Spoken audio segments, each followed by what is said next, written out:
porte-parole pour réitérer au nom des membres et du personnel des organes de l'UEMOA et à mon nom propre, à son Excellence, M.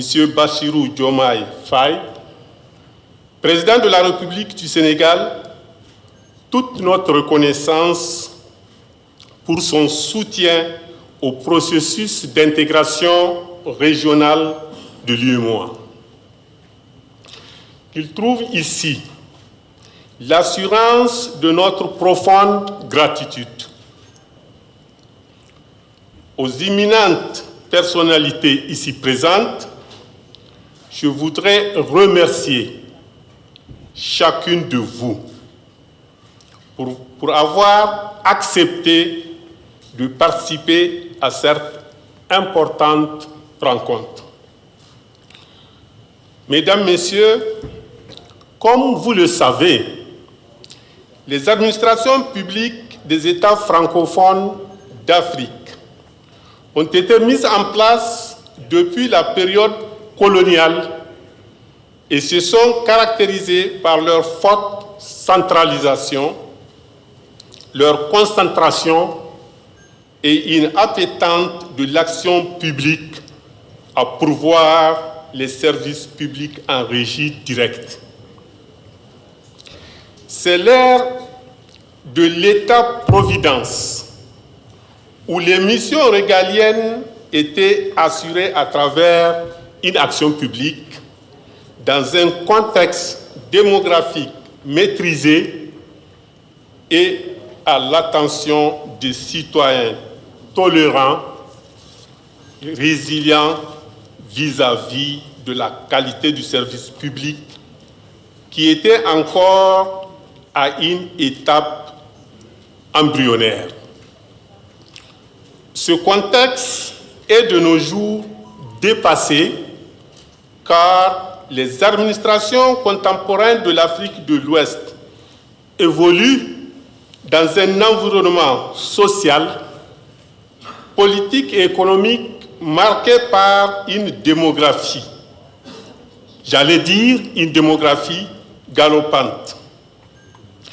Des usagers du service public plus exigeants sur la qualité de l'action publique et l'essor d'une société civile exerçant un contrôle citoyen médiatisé.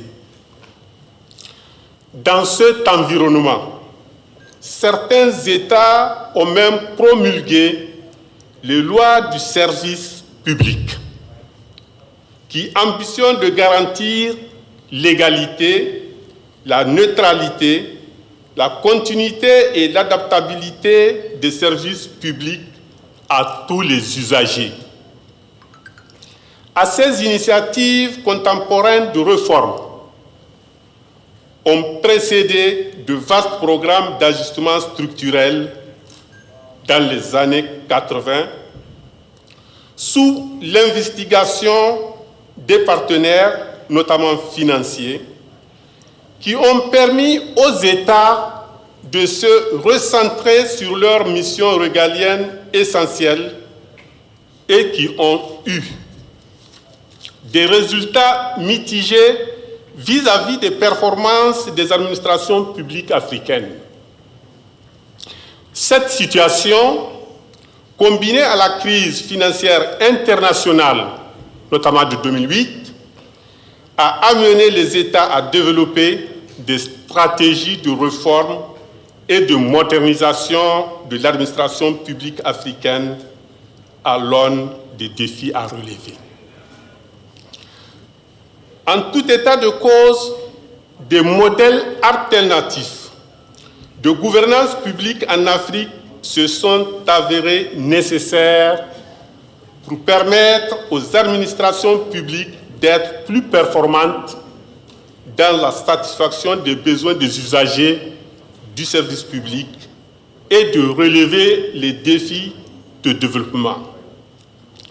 Cette inflexion est apparue notamment avec l'essor des contrats de partenariat public-privé, PPP, mettant à contribution de financement d'origine privée dans la mise en œuvre des missions de service public ou d'intérêt général relève de la responsabilité de l'État. L'externalisation partielle de l'action publique à travers les PPP n'est qu'une illustration patente de ce changement de paradigme.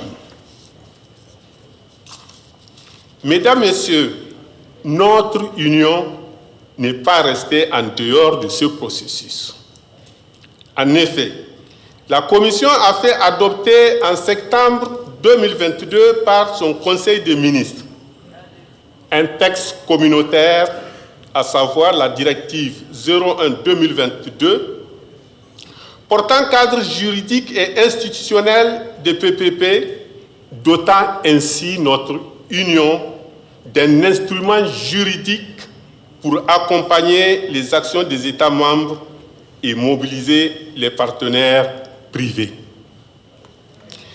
Dans cette dynamique, la Commission avait fait adopter également en 2014 un texte communautaire relatif à la réglementation de la maîtrise d'ouvrage déléguée au sein de l'Union.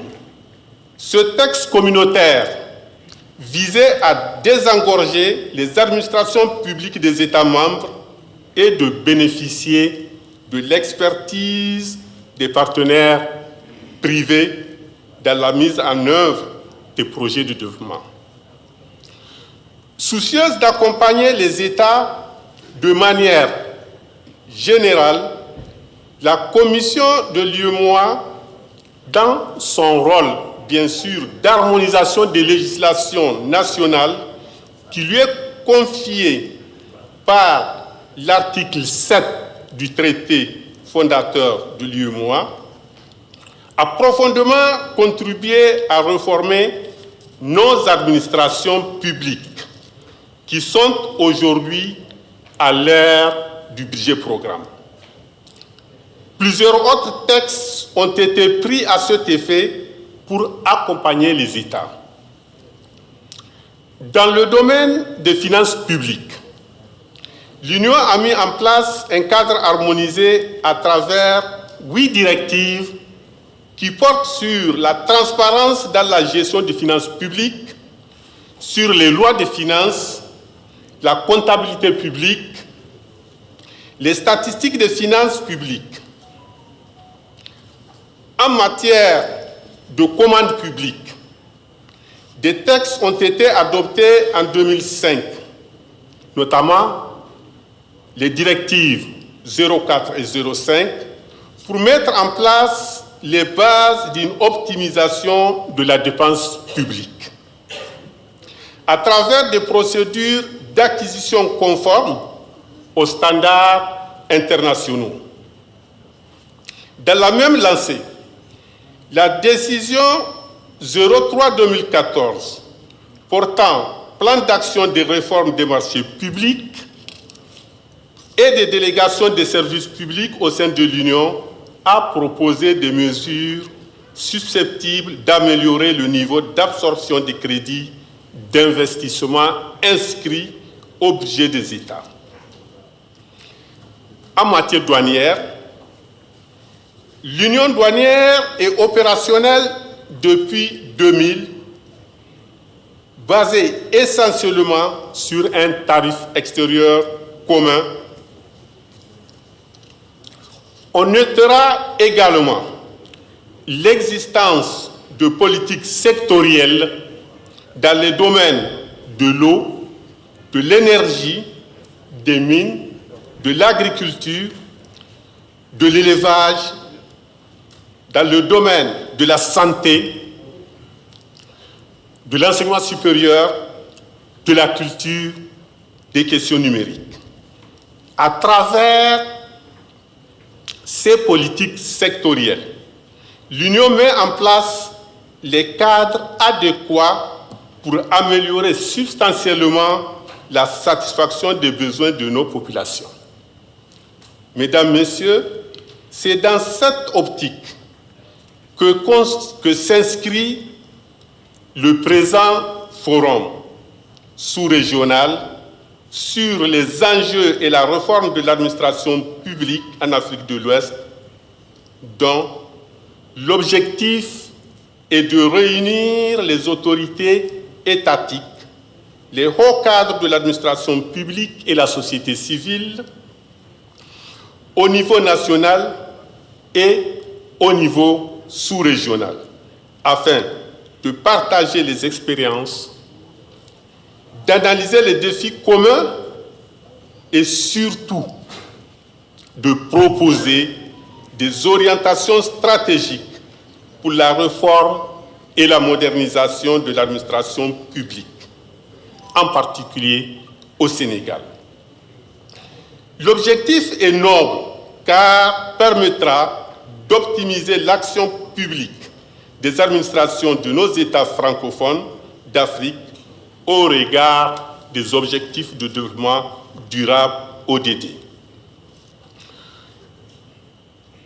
Mesdames, Messieurs, c'est sur cette note d'espoir que je souhaite, au nom du président de la commission de l'UEMOA, plein succès aux travaux de cette rencontre panafricaine, et je reste persuadé que les recommandations issues de ce forum